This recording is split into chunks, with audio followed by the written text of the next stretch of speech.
Hello CMA foundation के प्यारे बच्चों, this side professor Shivam Joshi, आपका लॉका भाई।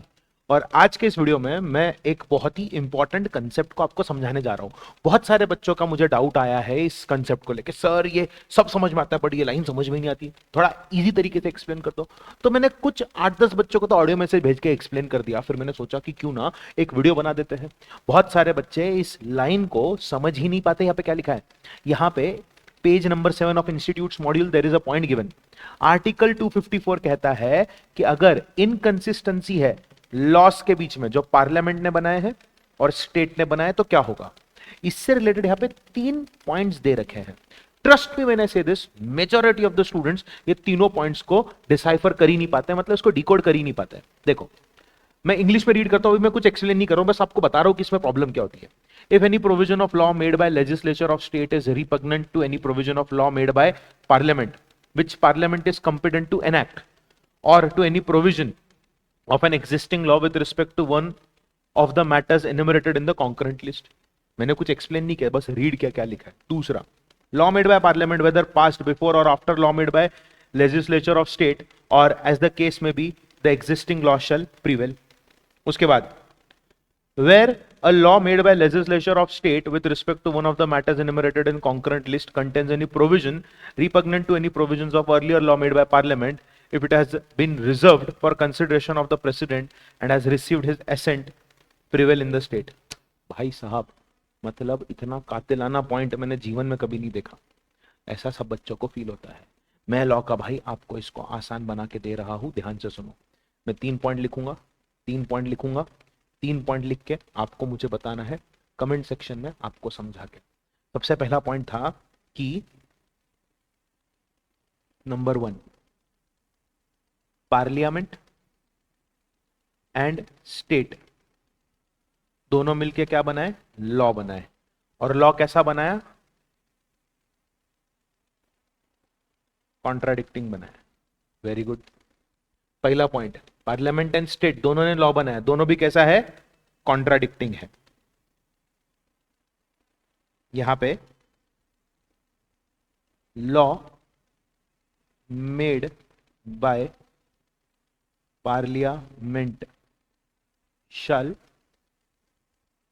प्रिवेल। खत्म। लॉ अगर पार्लियामेंट ने स्टेट ने बनाया और स्टेट का लॉ कॉन्ट्राडिक्ट कर रहा है पार्लियामेंट के लॉ से, तो कौन सा लॉ मानने का, पार्लियामेंट ने बनाया हुआ लॉ मानने का, बात खत्म। दूसरा,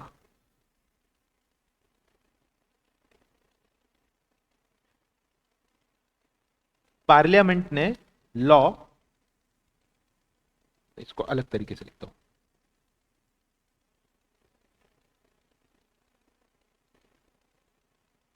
हाँ ठीक है, ऐसे लिखता हूं मैं। Parliament passes another law on same subject.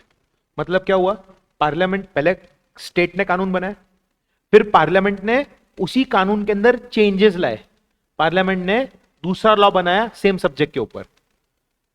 State, parliament, parliament ने दूसरा कानून बनाया उसी सब्जेक्ट के ऊपर जिस पर ऑलरेडी स्टेट ने कानून बनाया है। देखो 2 पॉइंट, पहला पॉइंट क्या है, पार्लियामेंट और स्टेट दोनों ने कानून बनाया, दोनों कानून कॉन्ट्राडिक्टिंग नेचर के हैं। कौन सा कानून मानने का, सर पार्लियामेंट का बनाया हुआ कानून मानने का। अब दूसरा क्या है, स्टेट और पार्लियामेंट ने कानून बनाया हुआ है या स्टेट ने पहले से कानून बना के रखा हुआ है, अब पार्लियामेंट ने उस कानून के ऊपर दूसरा कानून बनाया, तो कौन सा कानून प्रिवेल करेगा। यहां पे भी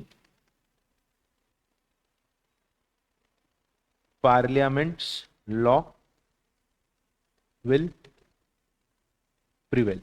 ठीक है, कौन सा वाला law, new law will prevail. I hope this is clear to all, I hope this is clear to all. तो पार्लियामेंट और स्टेट ने कानून बनाया, कॉन्ट्राडिक्टिंग नेचर का है, तो कौन सा लॉ प्रिवेल करेगा, पार्लियामेंट के बनाया हुआ कानून प्रिवेल करेगा। स्टेट ने और पार्लियामेंट ने कानून बनाया हुआ है, बट अब पार्लियामेंट ने उसी कानून के ऊपर नया कानून बना दिया, तो कौन सा कानून प्रिवेल होगा, अब स्टेट का नहीं, अब जो नया कानून बनाया है उसी को हम यूज करेंगे।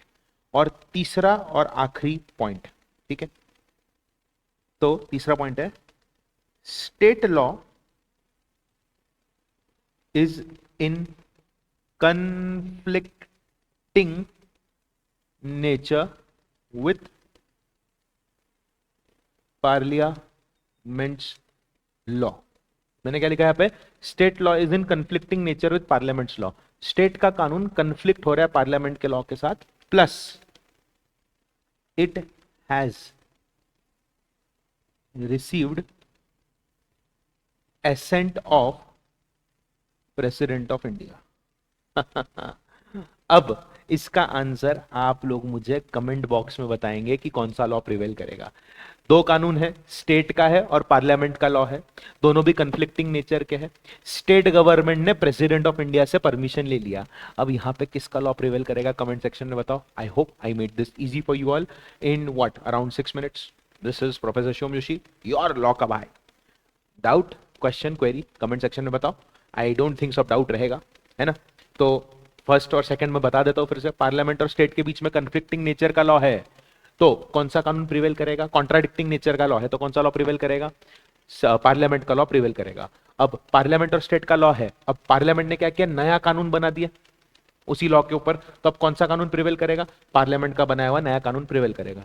तीसरा, स्टेट का लॉ कॉन्ट्राडिक्टिंग नेचर का है बट हमने इस लॉ के लिए प्रेसिडेंट की परमिशन ले ली, अब कौन सा लॉ प्रिवेल करेगा, कमेंट सेक्शन में बताओ। Bye bye.